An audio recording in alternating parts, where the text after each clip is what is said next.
الحمد لله نحمده ونستعينه ونستغفره ونؤمن به ونتوكل عليه ونعوذ بالله من شرور أنفسنا ومن سيئات أعمالنا من يهده الله فلا مضل له ومن يضلله فلا هادي له وأشهد أن لا إله إلا الله وحده لا شريك له وأشهد أن سيدنا ومولانا محمدا عبده ورسوله أما بعد فأعوذ بالله من الشيطان الرجيم بسم الله الرحمن الرحيم والفجر وليال عشر والشفع والوتر والليل إذا يسر هل في ذلك قسم لذي حجر آمنت بالله صدق الله مولانا العظيم وصدق رسوله النبي الكريم ونحن على ذلك لمن الشاهدين والشاكرين والحمد لله رب العالمين اللهم صل على محمد وعلى آل محمد كما صليت على إبراهيم وعلى آل إبراهيم إنك حميد مجيد اللهم بارك على محمد وعلى آل محمد كما باركت على إبراهيم وعلى آل إبراهيم إنك حميد مجيد أستغفر الله الذي لا إله إلا هو الحي القيوم وأتوب إليه میرے واجب الاحترام عزیز سامعین حضرات، عشرۂ ذی الحج شروع ہو چکا ہے۔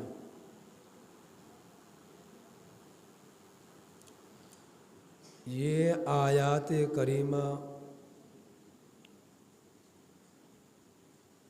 30ویں پارے کے سورۃ الفجر کی شروع والی آیات میں نے آپ احباب کے سامنے تلاوت کی ہیں، اور اللہ جل جلالہ نے سورہ فجر کی ان ابتدائی آیات کریمہ میں عشرۂ ذی الحج کے قسمیں کھائی ہیں، اور اللہ رب العزت جب کسی چیز کی قسم کھاتے ہیں تو وہ قسم اس لیے نہیں کھائی جاتی کہ انسانوں کو یقین نہیں آئے گا، یقین آ جائے اس لیے قسم کھا لی جائے، تو اس لیے قسم اللہ تعالیٰ نہیں کھاتے۔ اللہ جل جلالہ جب کسی چیز کی قسم کھاتے ہیں وہ قسم اس لیے کھائی جاتی ہے کہ انسانوں کے دلوں میں اس چیز کی عزت، اس چیز کی عظمت، اس چیز کی قدر و منزلت پوری طرح اتر جائے کہ اللہ جس چیز کی قسم کھا رہا ہے وہ چیز، وہ عمل بڑی اہمیت رکھتا ہے، لہٰذا اس سے لاپرواہی و غفلت نہ برتی جائے، اس چیز پر عمل کرنے کی، اس عمل پر عمل کرنے کی بھرپور کوشش کی جائے۔ تو اللہ تعالیٰ نے عشرہ ذی الحج کی جو یکم ذی الحج سے شروع ہو کر 10 ذی الحج تک پہنچتا ہے، میرے رب نے ان کی قسمیں کھائی ہیں، اس عشرے کی قسمیں کھائی ہیں۔ اور جب دیکھتے ہیں ہم عبادات کی ترتیب کو، تو میرے رب کی طرف سے عائد کردہ بیان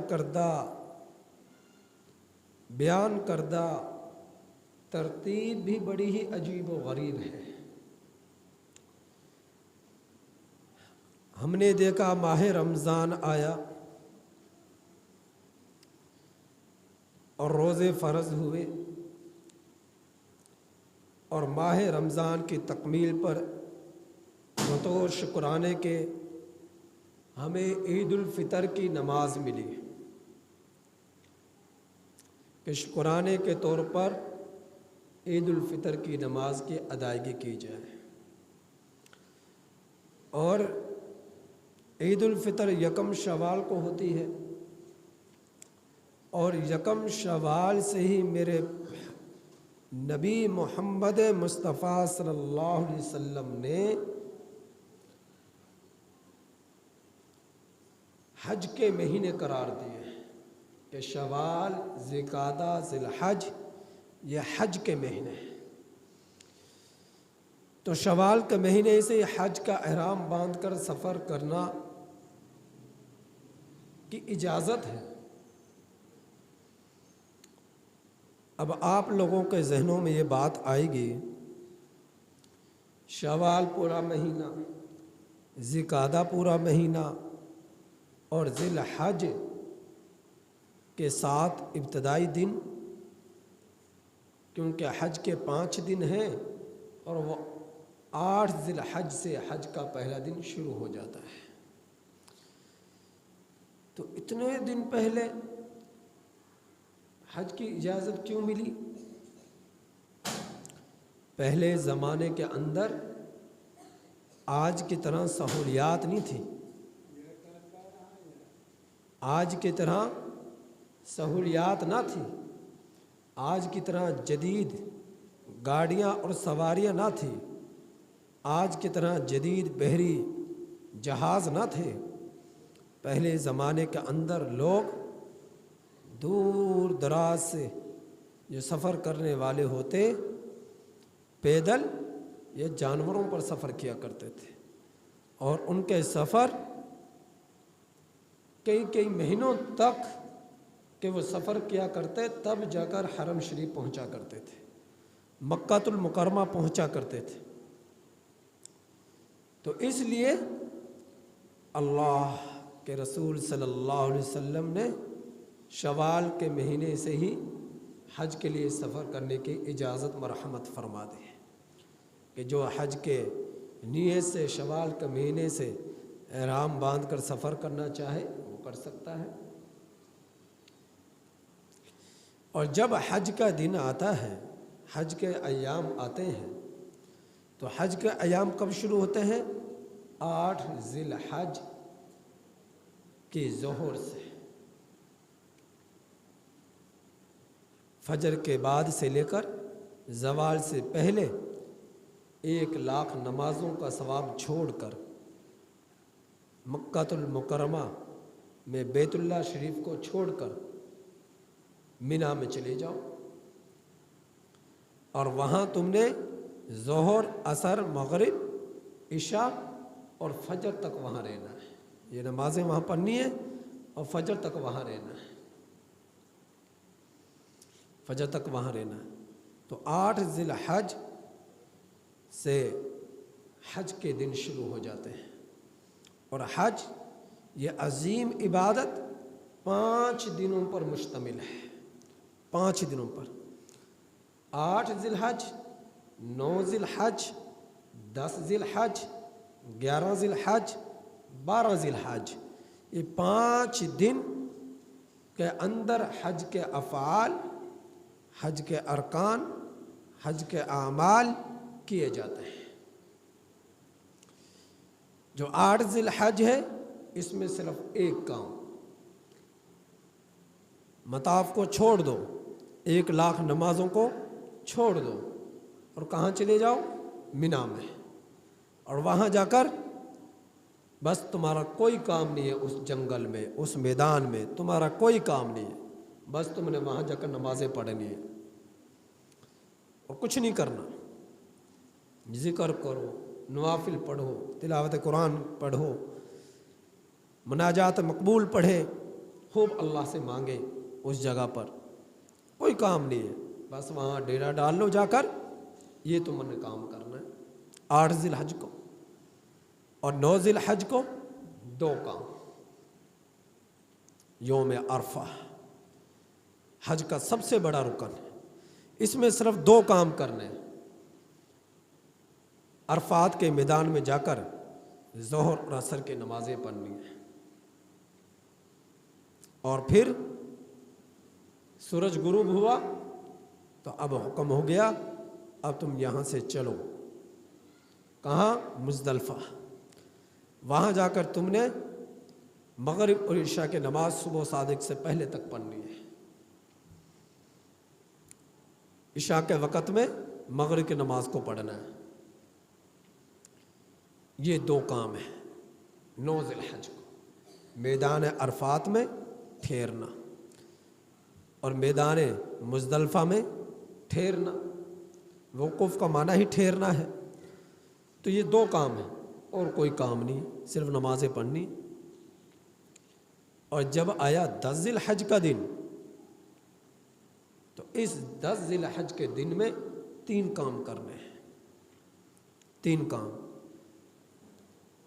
نمبر 1 سب سے بڑے شیطان کو کنکریاں مارنی ہے، نمبر 2 آپ نے قربانی کرنی ہے، نمبر 3 آپ نے بال کٹوانے ہیں، حلق کروانا ہے، بال کٹوانے ہیں، یہ 3 کام ہے صرف۔ طواف زیارت کا غروب آفتاب کے بعد 10 ذی الحج کو موقع مل جائے تو طواف زیارت جا کر کر لیں، اور طواف زیارت کیا ہے؟ طواف کرنا، 2 رکعت نماز واجب طواف کے پڑھنے اور سعی کرنا، بس صفا مروہ پر، اور کوئی کام نہیں ہے، یہ آپ کا طواف زیارت ہو گیا۔ اور طواف زیارت کی گنجائش 12 ذی الحج تک ہے، غروب آفتاب سے پہلے تک، رش ہے، کوئی مسئلہ ایسا بن گیا نہیں کر سکتے، خاص طور پر خواتین میں کوئی عذر پیش آ جاتا ہے وہ نہیں کر سکتے، تو طواف زیارت کی گنجائش 12 تک ہے، لیکن کوشش یہ کی جائے کہ 12 سے پہلے پہلے ہی جیسے موقع ملے کر لیا جائے، کیونکہ جب حلق کر لیا مغرب تک 3 کام آپ نے کر لیے 10 ذی الحج کو، اب آپ اگلے دن زوال تک فارغ ہیں، کوئی کام نہیں کرنا، تو اس دوران میں آپ طواف زیارت کر سکتے ہیں۔ 3 دن ہو گئے، 11 ذی الحج آ گئے، 11 ذی الحج کے اندر آپ نے صرف ایک کام کرنا ہے، وہ ایک کام کیا ہے؟ تینوں جمرات کی رمی کرنی ہے، تینوں جمرات کو کنکریاں مارنی ہے، وہ شیطان جو ہے، وہ برجیاں جو ہیں پتھر کی، ان کو کیا کرنا ہے؟ ان ستونوں کو تم نے کنکریاں مارنی ہے، ہر شیطان کو 7 کنکریاں، یہ کام ہے 11 ذی الحج کا، اس کے علاوہ کوئی کام نہیں ہے۔ کنکریاں مارنے کے بعد فارغ ہو جاؤ تو طواف زیارت کر لو، اگر نہیں کیا تو۔ 12 ذی الحج کو کیا کام ہے؟ یہی کام ہے، 12 ذی الحج کو بھی آپ نے کیا کرنا ہے؟ تینوں جمرات کو کنکریاں مارنی ہے۔ اب غروب آفتاب کے وقت آپ خانہ کعبہ کے پاس لوٹ آئیں، آپ کا حج مکمل ہو گیا، حج کے افعال، حج کے کام، حج کے ارکان مکمل ہو، یہ آسان سا، یہ ہے حج، 5 دنوں کا نام یہ حج ہے، عظیم عبادت ہے، عظیم عبادت ہے۔ تو اللہ رب العزت کے ہاں میرے پیغمبر نے بتلایا، سال بھر کے 12 مہینوں میں سوائے ماہ رمضان کے کوئی عمل اتنا محبوب نہیں جتنا عمل محبوب عشرہ ذی الحج کے دنوں میں کیا جائے. یہ عشرہ ذی الحج 1 تاریخ سے 10 ذی الحج تک عمل کیا جائے. نوافل، صدقات، خیرات، عطیات، تہجد، نمازیں اور غریبوں کی امداد، توبہ استغفار، تلاوت قرآن، جتنی بھی عبادت کر سکتے ہیں ان دنوں میں کریں. اللہ کو ان عبادات جو ان دنوں میں جتنی محبوب ہیں ان کے علاوہ کسی اور دن میں اتنی محبوب نہیں ہے. پھر میرے نبی نے فرمایا کہ یہ عشرہ ذی الحج کیا ہے؟ اس کے ایک ایک دن کا روزہ ایسا ہے جیسا کہ سال بھر آپ نے روزے رکھے. 1 ذی الحج کو روزہ رکھا ایسے جیسے پورا سال روزے رکھے. 2 ذی الحج کو روزے رکھا ایسا جیسے پورا سال روزے رکھے. 3 ذی الحج کا روزہ رکھا ایسا جس طرح پورے سال روزے رکھے. یعنی اتنا ثواب ملتا ہے سال بھر کے روزوں کے برابر. اسی طرح 9 ذی الحج تک. اور 9 ذی الحج کے بارے میں میرے نبی نے فرمایا کہ اس کی فضیلت ایسی ہے، یہ وقوف عرفہ کا جو دن ہے، یوم عرفہ کا جو دن ہے 9 ذی الحج، یہ حج کا سب سے بڑا رکن ہے. اس کے اندر روزہ رکھنا ایسا ہے کہ اللہ رب العزت اس کے 1 سال جو گزر گیا اس کے گناہ معاف فرما دیتے ہیں، اور 1 سال جو آنے والا ہے اللہ تعالیٰ اس کے درجات کو بلند فرما دیتے ہیں، اتنی بڑی فضیلت ہے 9 ذی الحج کے روزے کی. تو میرے رب نے ان 10 راتوں کی قسمیں کھائی ہیں، وَلَيَالٍ عَشْرٍ. اور میرے نبی نے فرمایا 10 راتیں بتاؤں ان کی فضیلت کیا ہے؟ ان کی فضیلت یہ ہے کہ ایک ایک رات میں اپنے رب کی عبادت کرنا ایسا ہے جیسا کہ آپ نے لیلۃ القدر کی رات میں جاگ کر عبادت کی. 1 ذی الحج کا چاند نظر آ گیا، 1 تاریخ ہے، رات شروع ہو گئی، آپ نے اس رات کا اندر جاگ کر اپنے رب کی عبادت کی ایسا جیسے لیلۃ القدر کی رات میں جاگ کر عبادت کی. 2 3 4 5 6 7 8 9 10 عید کی رات بھی، ان 10 راتوں میں جا کر عبادت کرنا گویا کہ آپ نے 10 راتیں لیلۃ القدر کی رات میں جاگ کر عبادت کی. 10 راتیں آپ کو لیلۃ القدر کی مل گئی. اتنا ثواب ہے ان راتوں میں اپنے رب کی عبادت کرنے کا کہ لیلۃ القدر. اور لیلۃ القدر کا اجر کیا تھا؟ میرے نبی نے فرمایا لیلۃ القدر کی جس کو رات مل جائے اللہ رب العزت اس کے سارے گناہ معاف فرما دیتے. ایسا جیسے کہ ماں کے پیٹ سے جب جنم لیا وہ گناہوں سے پاک صاف تھا، اس طرح اللہ رب العزت اسے پاک صاف کر دیتے ہیں گناہوں سے. لیلۃ القدر کی رات میں جاگنے کا یہ اجر ہے. تو اللہ رب العزت اتنا ثواب اسے عطا فرماتے ہیں جو عشرہ ذی الحج کی راتوں میں جاگ کر اپنے رب کی عبادت کرتا ہے. اور وَلَيَالٍ عَشْرٍ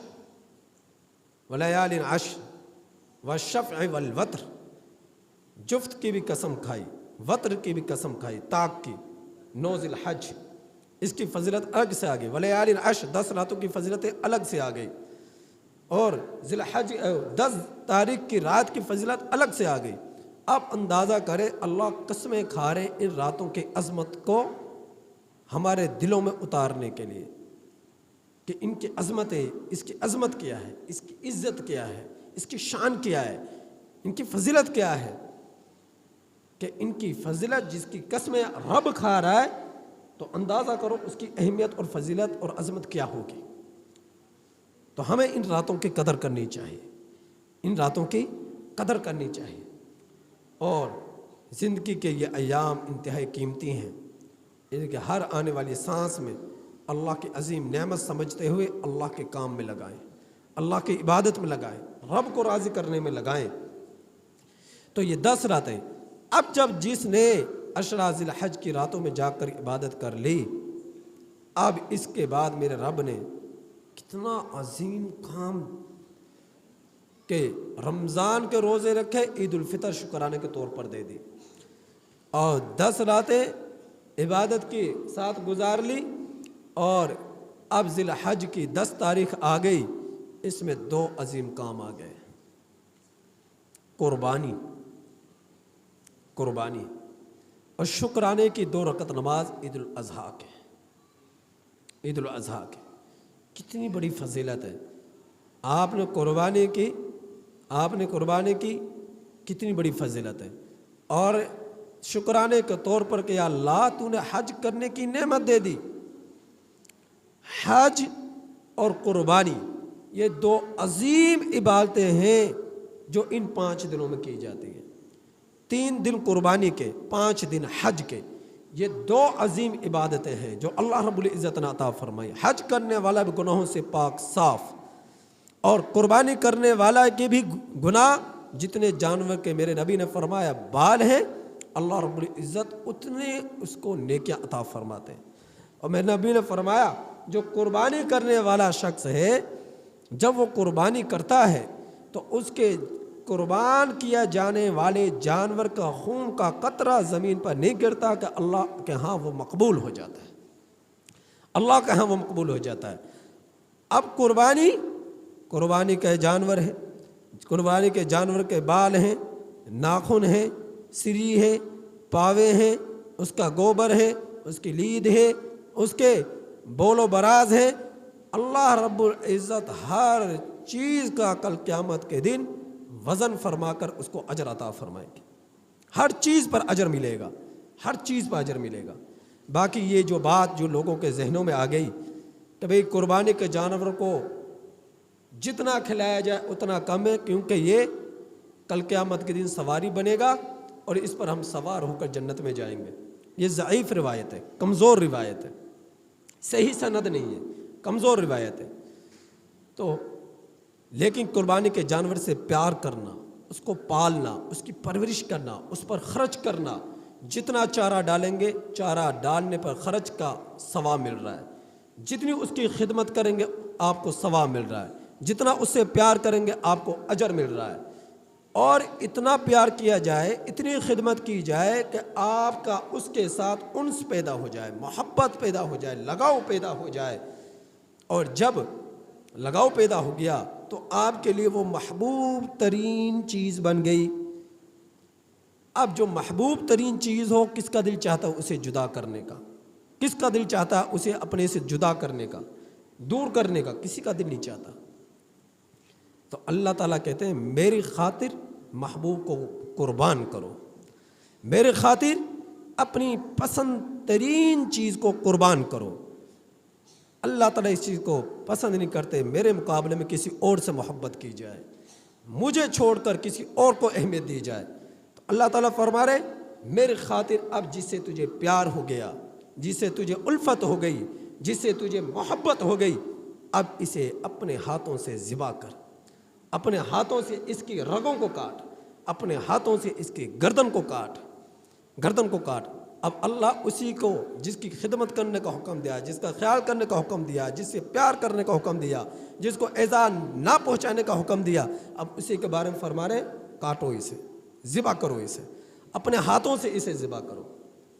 اللہ تعالیٰ دیکھتے ہیں میرا بندہ کر سکتا ہے یا نہیں کر سکتا، کر سکتا ہے یا نہیں کر سکتا۔ اور جب کر دیا پھر دیکھیے رب نے یہ نہیں کہا کہ مجھے قربان کر دیا لہٰذا اب آگ آئے گی جلا دے گی اور جھلسا دے گی، ختم۔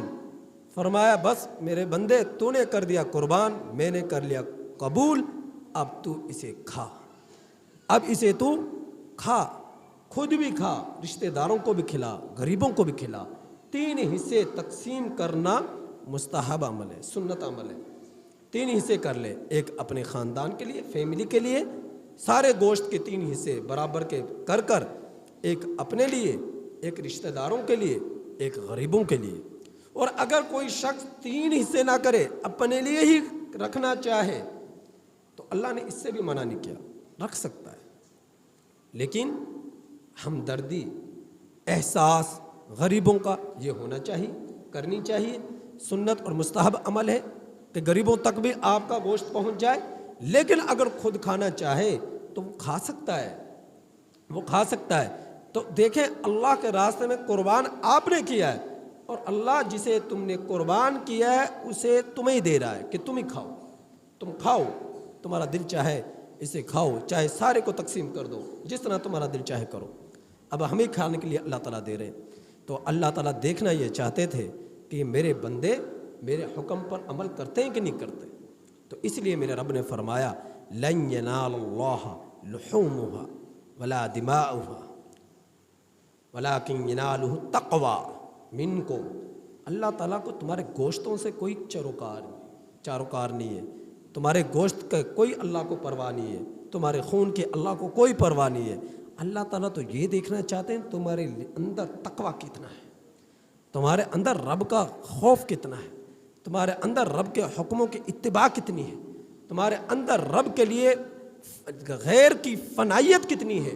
اللہ تعالیٰ اس چیز کو دیکھنا چاہتے ہیں، اور تم نے وہ کر گزرے ہو، لہٰذا رب تم سے خوش ہو گیا اور تمہارے گناہ معاف کر دیے، تمہیں نیکیاں دے دی، تمہیں نیکی دے دی۔ تو میرے واجب الاحترام دوستوں اور بزرگوں، یہ قربانی کا عمل بہت عظیم عمل ہے۔ حضرت ابراہیم علیہ السلام حضرت ابراہیم علیہ السلام کو اللہ نے حکم دیا کہ اپنے بیٹے کو ذبح کرو، بیٹے کو ذبح کرو۔ طویل واقعہ ہے، وہ میں بیان کروں گا۔ تو محبوب ترین چیز بیٹے کو ذبح کر دیا، بڑھاپے میں جو بچہ ملا اس کی گردن پہ چھری چلا دی۔ اللہ نے دیکھا میری خاطر میں نے خواب دکھایا، حکم بھی نہیں دیا، وحی بھی نازل نہیں کی، لیکن انبیاء کا خواب بھی وہی ہوتا ہے۔ تو خواب نظر آیا تو خواب ہی تو ہے، کیا بات ہے، عمل نہ بھی کریں گے تو کوئی بڑی بات نہیں ہے، لیکن حضرت ابراہیم علیہ السلام نے خواب دیکھا، تو خواب دیکھنا اور اللہ کے خواب میں اللہ نے کہا حکم دیا کہ بھئی ذبح کر، یا بنی یا انی اری فی المنام انی اذبحک، ذبح کر دے۔ خواب پر عمل کیا، بیٹے کو ذبح کر دیا، بیٹے کی گردن پہ چھری چلا دی، اور جب آنکھیں کھولی بیٹا مسکرا رہا ہے اور دمبا ذبح ہو گیا، دمبا ذبح ہو گیا۔ تو اللہ رب العزت یہ دیکھنا چاہتے ہیں میرے بندے میرے حکموں پر کس قدر اپنا آپ کو فنا کرتے ہیں۔ تو اللہ کے لیے ہمارے اندر فنائیت کا جذبہ پیدا ہونا چاہیے، رب کے حکم کو دیکھنا چاہیے، اور رب کا حکم ان دنوں میں یہ ہے کہ اللہ کے راستے میں قربانی کرو، حج جس پر فرض ہو جائے وہ حج کرے۔ اللہ تعالیٰ سے دعا ہے کہ اللہ تعالیٰ عمل کی توفیق عطا فرمائے۔